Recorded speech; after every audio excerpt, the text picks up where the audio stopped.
Welcome back to Building Character, where we figure out how to play as your favorite fictional characters in Dungeons & Dragons. Join the Patreon for this sheet and a whole bunch more, and like and subscribe for more clever schemes next time you play.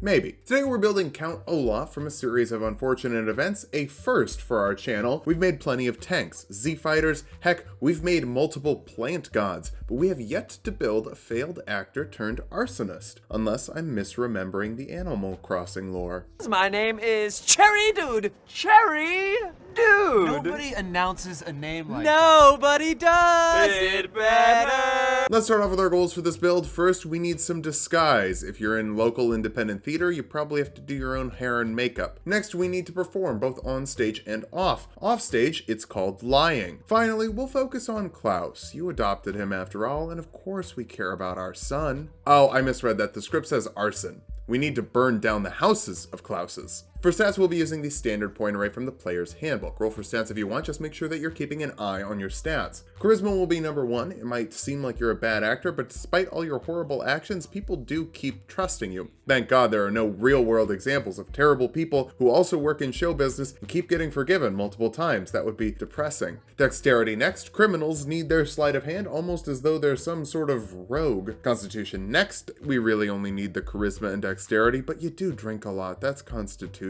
Follow that up with wisdom. I guess you're fairly observant. Intelligence is lower. You're not as smart as the children you're trying to steal from. And strength. You have the muscle definition of Jack Skellington, and he's a skeleton. Count Olaf is a human. He wears disguises, but that doesn't make him a changeling because changelings don't need disguises. He also burns things. That doesn't make him a fire genasi. Speaking of, we'll grab the magic initiate feat because I don't want a ton of magic, just a little bit. You get 2 cantrips. Create bonfire creates a small fire in a 5-foot cube, forcing a dexterity saving throw on creatures inside, dealing 1d8 fire damage to those that fail. It's also fire, so it probably catches other stuff on fire, like houses or children. Friends gives you advantage on charisma checks with a creature for a minute. Once it's over, they'll know you used magic on them and be mad, but you'll be able to get out of there pretty quickly. For your first level spells, Charm Person forces a wisdom saving throw of 8 plus your proficiency bonus and charisma modifier on a creature. Failing that, they're charmed by you for an hour. That's not mind control, they'll just be your best friend, and you'll have advantage on charisma checks with them. You'll have a lot of charisma later. For now, get more charisma and dexterity with your 2 free points. Take intimidation for your skill of choice and the entertainer background for performance and acrobatic skills. There's a disconnect where Olaf is called a bad actor, but everyone except the Baudelaire's falls for every single one of his ruses. I think Olaf is probably a good actor and could have been very successful if he didn't join the firefighter Illuminati. That's a big time commitment. But starting off as a rogue doesn't take any time at all, and it still gives you 4 skill proficiencies, like sleight of hand, stealth, persuasion, and deception. You can even push 2 of those higher with expertise, doubling your proficiency bonus with 2 skills like deception and persuasion. Those are the 2 charisma skills I think are going to most often help you get what you want. You also get sneak attack, letting you add a d6 of extra damage when you have advantage on an attack or a hook-handed man within 5 feet of the target. You do have to be using a finesse or a ranged weapon, though I'm going to recommend not really attacking. This is a role-playing build. If the Baudelaires die, you don't get their fortune. You can kill their caregivers, though.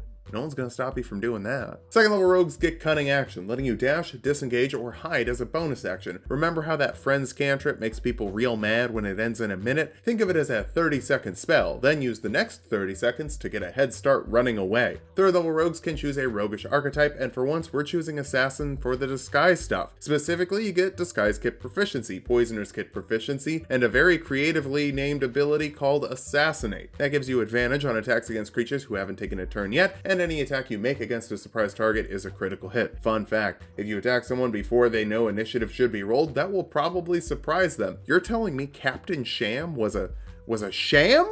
I'm shocked. You get 2d6 sneak attack here, or 4d6 with an assassinated crit. Fourth level rogues get an ability score improvement or a feat. The actor feat gives you +1 charisma, advantage on deception and performance checks to pretend to be someone else, and you can even mimic their speech if you've studied them for a minute. That should help you save your charm person for when you have to kind of tell the truth. Ew, just try to twist it as much as possible. Fifth level rogues get uncanny dodge, letting you reduce damage from an attack by half as a reaction as long as you can see the source of damage. The other members of the good firefighter cult aren't as subtle as you'll probably be able to see them coming. Then you can hit them with 3d6 sneak attack damage. 6th level rogues get another set of expertise, so you can double your proficiency for every single charisma skill, and charm person once per long rest to get advantage on those checks as well. Those Baudelaires have got to have very high wisdom. Either that or authority figures aren't given their authority because they're the best person for the job, and society just gives people positions of power for arbitrary reasons. Then those people develop a weakness for flattery because deep down they know they aren't good at what they do, so being validated by someone makes them more likely to trust that person, but that would be very, very, very, very bleak. 7th level rogues get evasion, letting you take half damage on failed dex saves and no damage on successful ones, so when you burn down the house, you'll probably be safe on the way out. And if a guard tries to stop you, hit him with 4d6 sneak attack damage. That should solve your problems. 8th level rogues get another ability score improvement. Cap off your charisma to be the most smarmy, charmy little leech you can possibly be. 9th level assassins get infiltration expertise, letting you spend 7 days and 25 gold to create a flawless identity in a new town. After that, everyone will believe you're a sea captain or a constable or a gym teacher until you give them a reason not to. Personally, I think this is a really bad ability since your DM will probably be like, well, roll a check anyway. Also, it takes 7 days. Your crew might not want to wait for that to go through. However,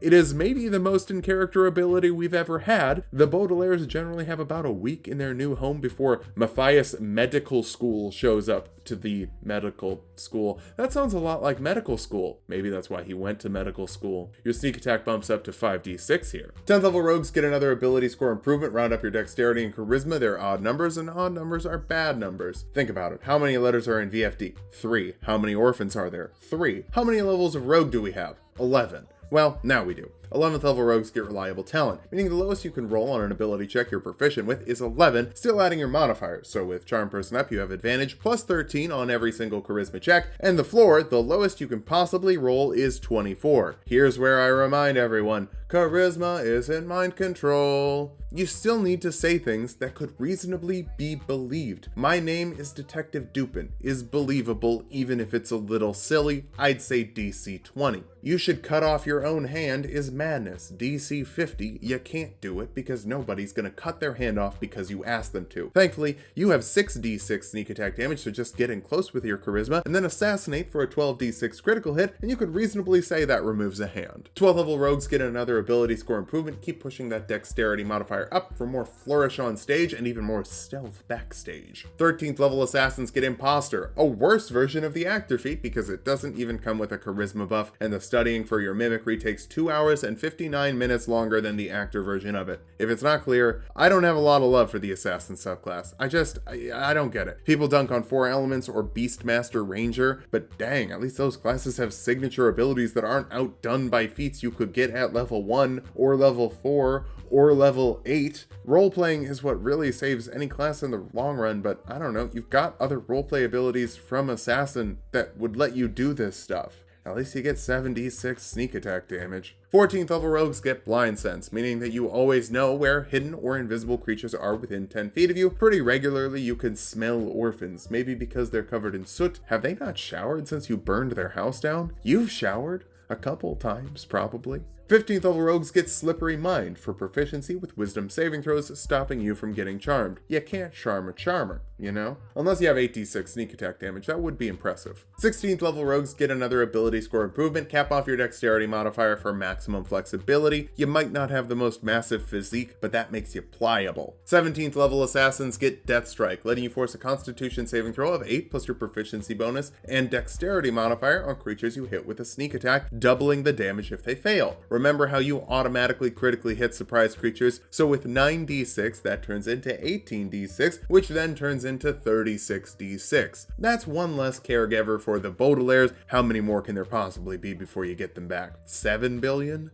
Dang, time to go to work, I guess. 18th level rogues are elusive, meaning nobody can get advantage on attacks against you as long as you're awake. Generally, you're attacked by children since all the adults in their life trust you more than them. That's sad. 19th level rogues get our last ability score improvement or feat. Let's go for the skill expert feat. Put +1 in constitution, get expertise for stealth, and grab one more skill, medicine maybe. You've pretended to be a doctor a lot, maybe you accidentally learned something. And plenty of medical chemicals are flammable, maybe you just learned about it from that. Either way, 10d6 sneak attack damage, 20d6 with a crit, or 40d6 with a death strike. That's a meteor swarm's worth of damage from an out-of-work theater nerd. Believe in yourself, kids. Anything is possible. Our capstone is the 20th level of Rogue for Stroke of Luck, letting you turn a missed attack or failed skill check into a success once per short rest. It's kind of an underwhelming capstone, but unlike the underwhelming capstones of other classes, you can't make a one-level dip to Rogue for an extra skill and expertise because you're already a Rogue. Now that you've hit level 20, let's figure out how viable this build is. First, your minimum charisma check is 28, and you have advantage on 2 of those. So as long as you're keeping it reasonable, you're almost always going to succeed. That's invaluable. You've also got Death Strike, helping you start combat by ending combat. Olaf doesn't get in fights, he kills people and then runs away. That's the last pro. Cunning action makes you really good at running away without getting caught. For weaknesses, your feat could give you away, and I'm not talking about the tattoo. Magic Initiate is just a bad feat if you want to start fires, and Actor is pretty much the exact same as the other abilities you get from Assassin. You could have grabbed things like Mobile, Fey Touch, or just more health. You also don't have any magical damage beyond a bonfire, so if your enemies ever evolve beyond 2 teenagers and a baby, you could struggle to deal damage. Finally, after round 1, the Assassin's damage goes way down. It's just not the best rogue subclass. But it is the best if you want to be an actor who murders people and burns houses down. Actually, Arcane Trickster could get Fireball. I have some regrets, but you would regret not playing this character if you want to make all those charisma checks successful. Lie, twist the truth, and lie. I was lying about twisting the truth, just lie. You're a bad guy and you enjoy being bad. Just realize that that could make it difficult keeping people around, especially with an unideal kit.